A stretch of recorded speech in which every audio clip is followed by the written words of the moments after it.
this video, I'll show you how to create an animated progress bar in Canva. Perfect for adding a professional touch to your quiz videos, tutorials, or presentations. So let's get started. Alright, first open a design using a video size. Then go to the elements, scroll down and add a square shape. Stretch it horizontally and reduce its height to turn it into a bar. This will act as the base of our progress bar.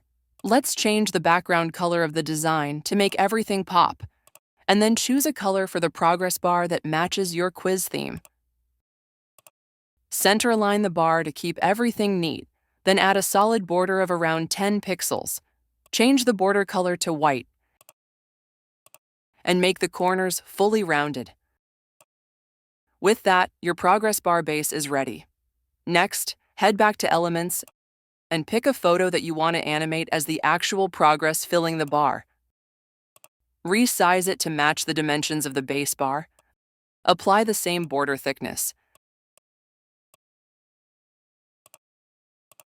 Make it rounded, and then place it right above the base. Now let's add an icon that will move with the progress. Go to Elements again, and pick any icon you like. I'm going to flip the icon, resize it, and place it right at the end of the progress bar to start.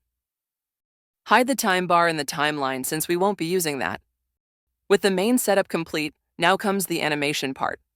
All you need to do is duplicate the page. On each new page, slightly decrease the width of the image and move the icon to match the new endpoint of the image.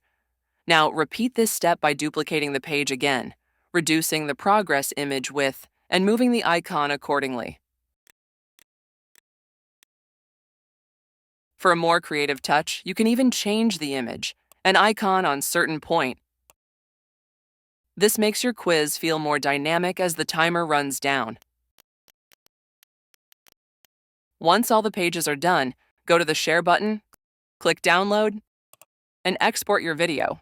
And that's it. You've just created a fully animated quiz progress bar in Canva. If you found this tutorial helpful, don't forget to like the video, subscribe to the channel, and leave a comment below if you have any questions. Thanks for watching.